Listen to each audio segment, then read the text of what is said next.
Hey everybody, welcome back to No's Kentucky Heartland Art. Uh, I'm Doug No. This is the Art by No Studios. Now it's been a little while since I've been on or posted a video, and I'm sorry for that, but it was due to some family issues that came up, including a death in the family. So I couldn't make any videos. But we're going to get started on a new painting today, and I really appreciate your all's patience and following and liking and sharing with everyone.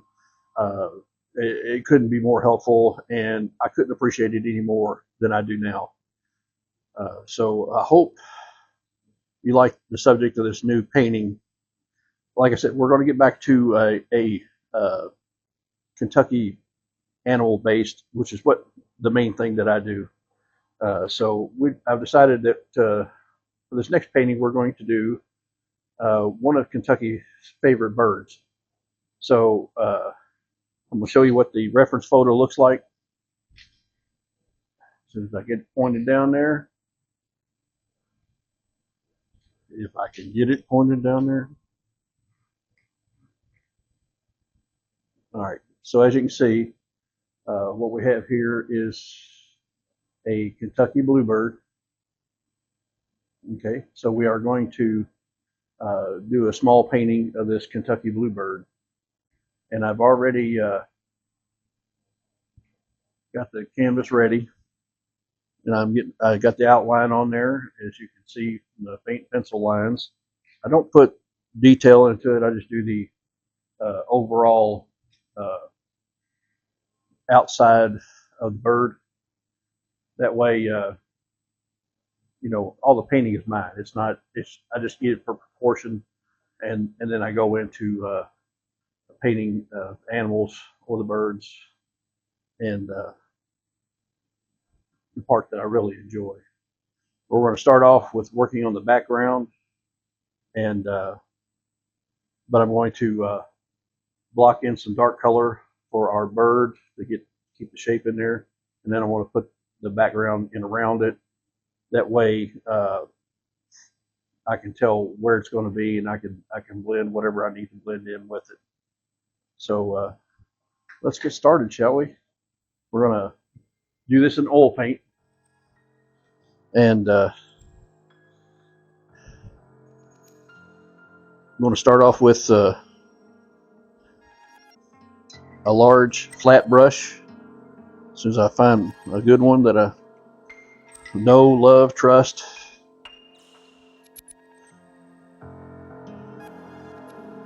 And so we're going to keep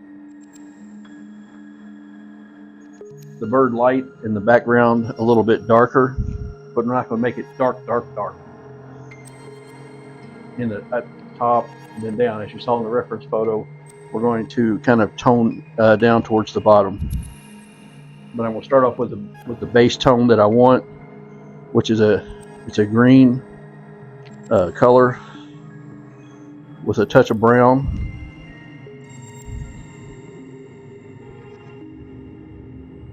Just to tone the green down just a little bit.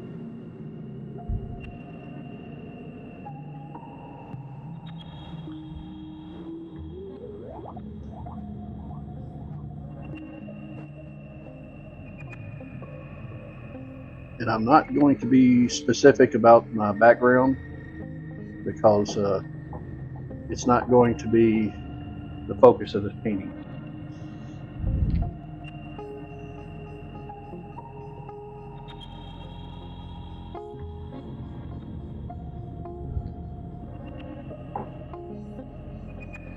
Probably should have put some tape up behind that to keep her from doing my little knocking routine, like I told you about when I showed you this canvas or this palette. I mean, it's a great palette, very cost effective.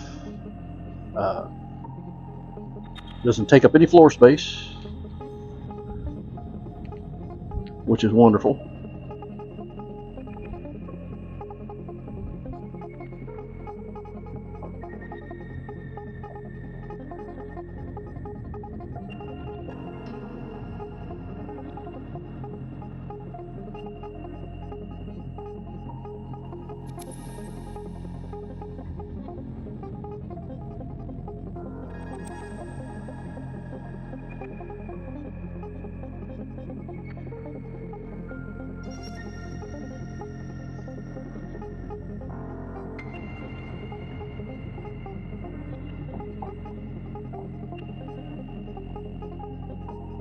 As you can tell, I try to block in around the bird, but inevitably I end up covering up part of the bird, which is fine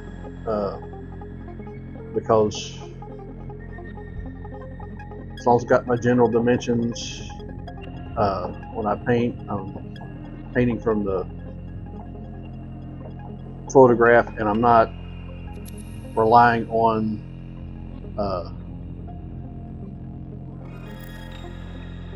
the details of it. So I didn't put any toner on the back of this painting, which I usually do. Reason being is because I didn't want it to be dark. I wanted that light, and I'm using the light of the canvas itself to help bring that lightness in. We're going to bring a little brightness into as we come down, so that when we get down here, it's going to be a little more on the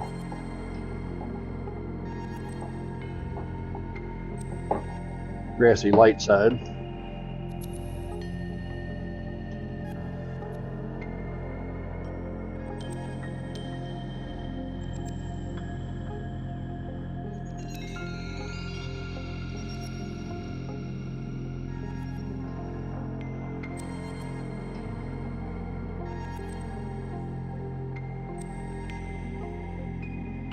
I do get into my birds somewhat, because when I put the overlay of the bird in there, it's going to overlap the background, and it doesn't feel like it's got a break in the action.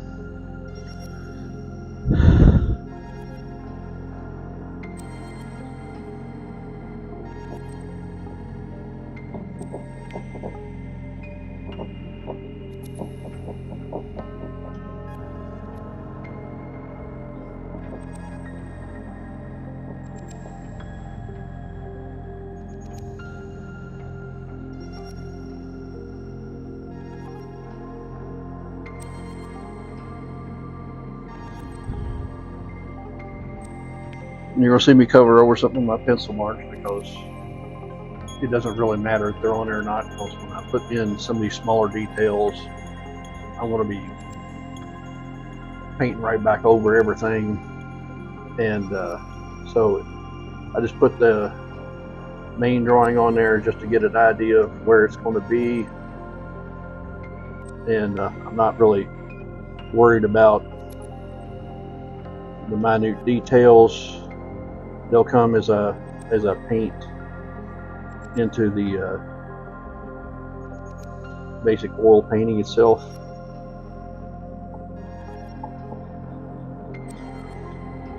Let's see, I want to change this up a little bit.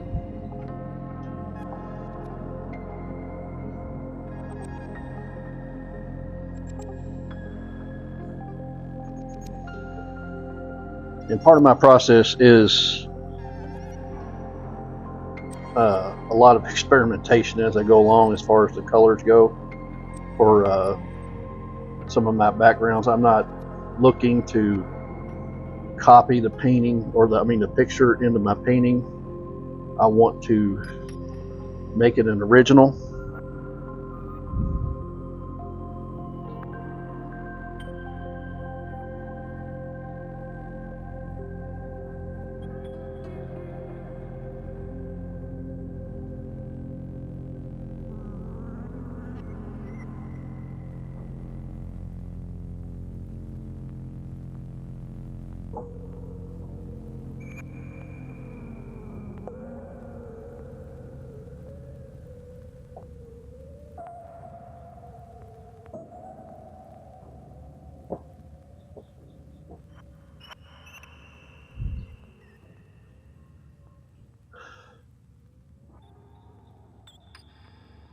Some people really plot out everything in their paintings, and I used to do that a lot, but I found it doesn't add to my paintings. It doesn't always fit the style of painting that I want to do.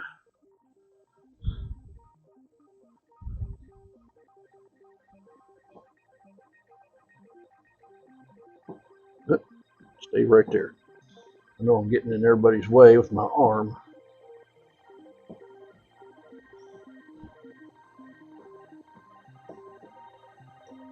And I'm not using any kind of thinner or uh, expander for my paint at this time. This is straight out of the tube paint.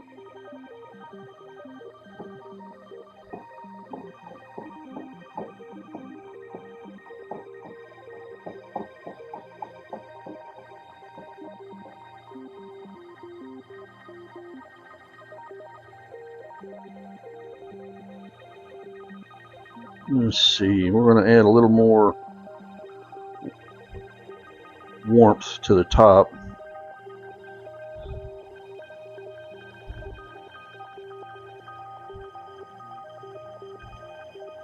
The top of the bird's head is got a lot of cool colors in it. I don't want to make it too warm, but I don't want it to be conflicting with the other cool colors that are on there.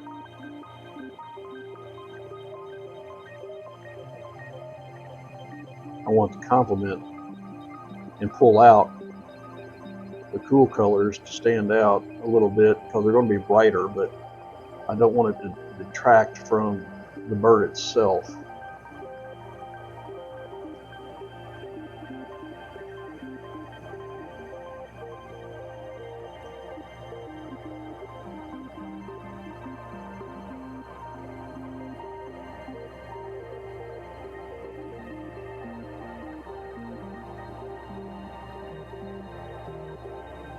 So let's sink that top back even further so I can get that blue head to stand out.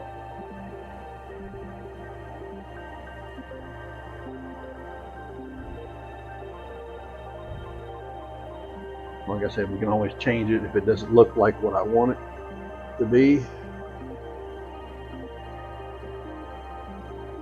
But I want a little bit of distance in the background, so we're going to push it back with some browns, and then we're going to add some blue into this to darken it up even further. And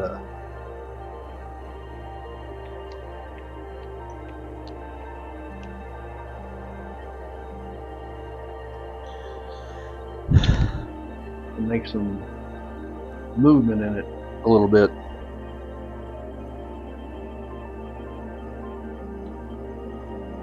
We're just using ultramarine blue when we use the blue.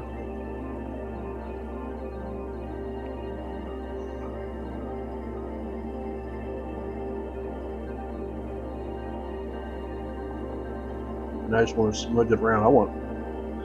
I don't want it to be in one place, and because in the background, if it is trees in the background, there's going to be darker spots, lighter spots, and I want to push it back some in places, and I may end up, lightening it up in some other places.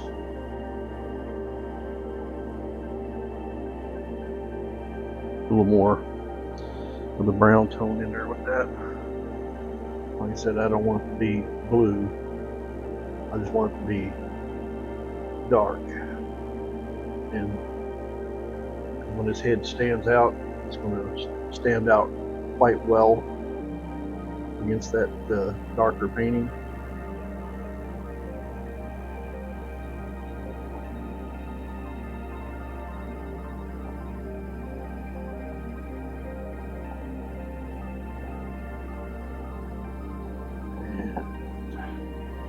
Let's take our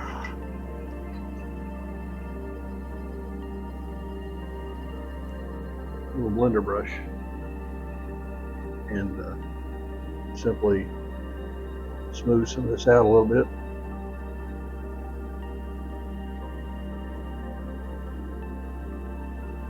Because I don't want it to be finite. I don't want rough edges. I want it to meld into the background.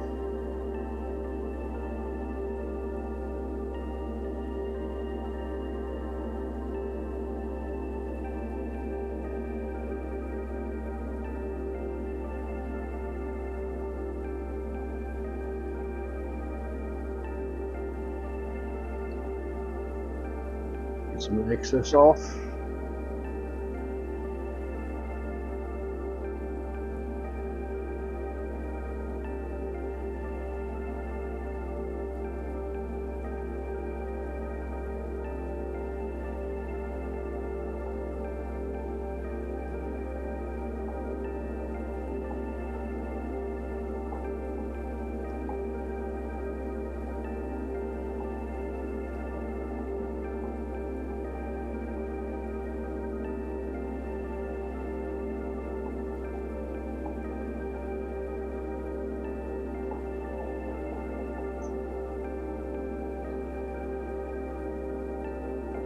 It's kind of like if anybody's ever had their portrait taken by a company called Olin Mills or any other really good reputed company, they've got these backdrops that are automatically buzzed out, and that's what I'm trying to obtain here. That kind of this bird went to get his picture taken, and this is the backdrop that they put in behind it.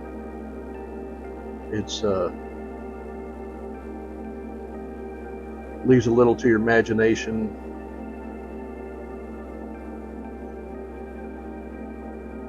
That there may be something back there, but you know, it's undefined.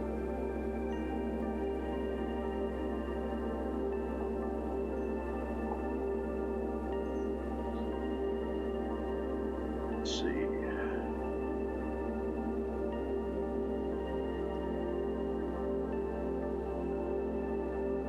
Don't look too bad. I'm going to bring some more lighter color into the bottom though. I wanted to brighten up in spots where the bird's shadows are, so that it stands out.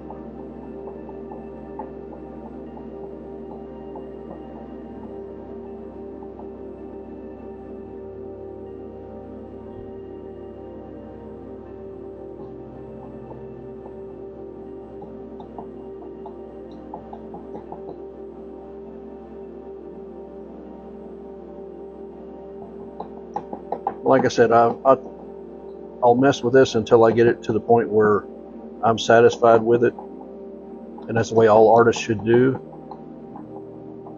There is nothing that says that you have a go by that you can't get away from, that you don't want to, you know, keep in part of. Put a little white here because we got a dark feather that comes in here.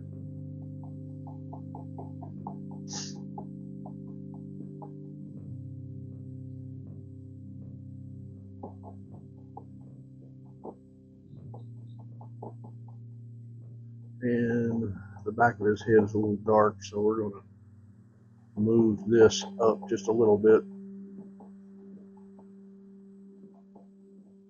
to catch the dark of the back of that head.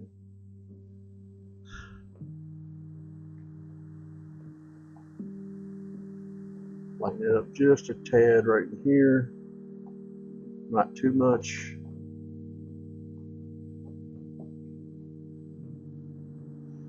And then we bring our little blender brush back in.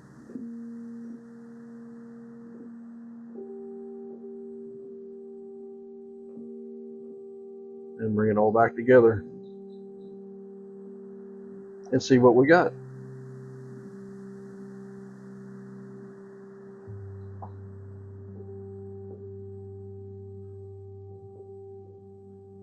I'm barely touching the canvas when I use this. I'm barely touching and pulling the paint. I'm not really trying to do anything but kind of make that misty look of that background. I don't want to repaint it, as they say.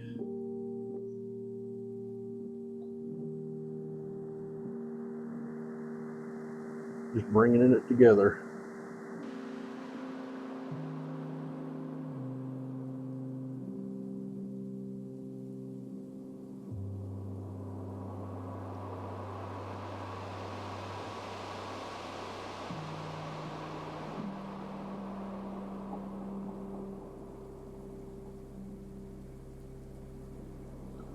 All right. Now I'm going to bring you all over here so you can get a better look at this background I created.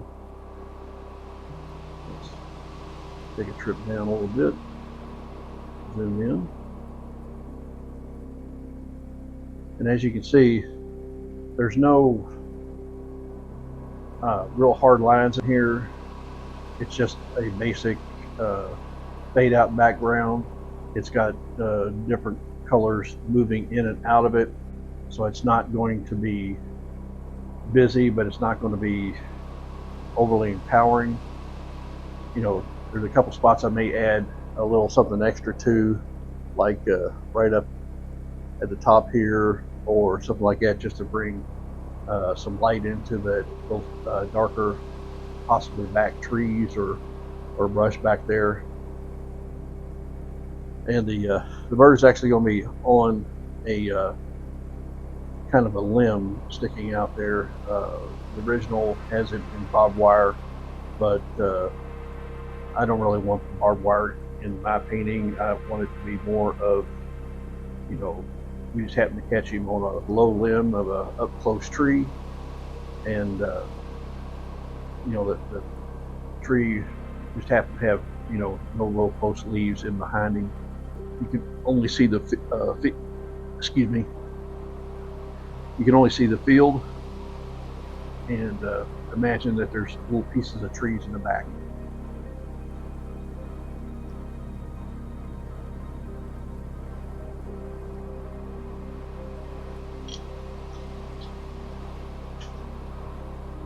So, as you can see, it's just getting started. You know, the next phase, which I may not show on here, but it's just to do the dark blocking in of the bird and trying to keep the major portions of where the eye and probably a few shadow lines in where the feathers change, just to keep my proportions correct. You know, it'll be one color, and then I'll use paper towel to mark out where everything is at, and that's where we'll pick it up next time, because then we're going to be starting right in on this wonderful Kentucky Bluebird. And I really appreciate you being in here with me. Welcome back. Sorry for the hiatus. Some things are just, you know, unavoidable. But I really appreciate you being in here. Really appreciate you coming in to see. And most of you noticed I don't have my hat on today. You can, you know, you see my bald head. But yeah, it was just a little warm in here. I didn't want to, you know, get that. This camera is something else. Anyway, I just didn't want it to be sweating in front of you, and the hat, sometimes it gets in the way of you being able to see what I'm doing while I'm painting. So, you know,